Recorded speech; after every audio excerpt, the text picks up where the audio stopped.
السلام علیکم۔ رمضان المبارک کا چاند دیکھ کر یہ عمل کر لیں، انشاءاللہ تمام دلی حاجات پوری ہو جائیں گی۔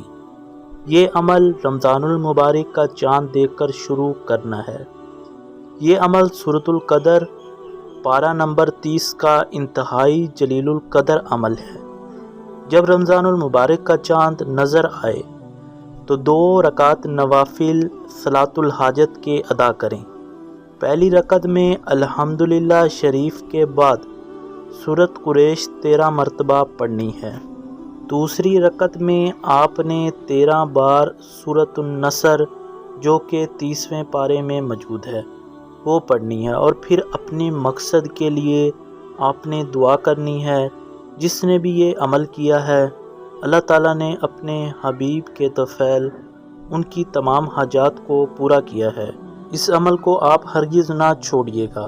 یہ عمل آپ نے کرنا ہے، چاند دیکھ کر یہ عمل آپ نے ضرور کرنا ہے۔